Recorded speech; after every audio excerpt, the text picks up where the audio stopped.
Hola. Right? Hola. Okay, I can't say tequila or anything like that. But I want to welcome you to talk a little bit about the fusion of cultures that have gone on in Cuba.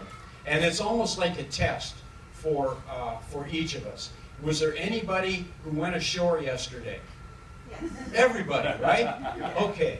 Now, what's important is, did you see differences in the appearance of people? Were the skin tones different? Were the hairs, the haircuts different, and so on? The dresses different? Well, really, what that does is that kind of shows you the spectrum of what went on in the growth of the Cuban culture, or the development of the Cuban culture today. So we're going to take a postcard look at this, and we're going to talk about the cultural fusion in a time capsule. I think everybody would agree that it's a time capsule, right? Oh, yes. Did anybody see any old convertibles?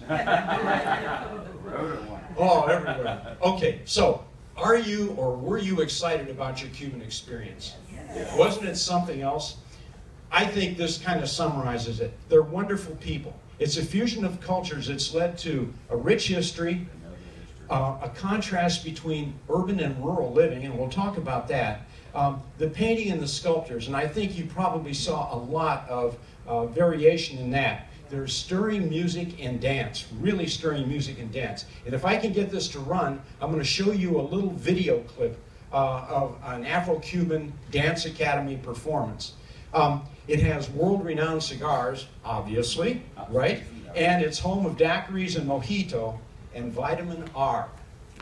Okay, what's vitamin R? Well, you have to stay, listen to, hear what vitamin R is. All right, so you have to have something in your Cuban notebook. So this is what I did. Physicians are a main export of Cuba. They're some of the best diagnosticians in the world, and they have to rely on the determinations that they make with things like stethoscopes to determine what a person's illness is. It's amazing. Even physicians who are trained in the United States will give very high marks to Cuban physicians practicing all over the world. And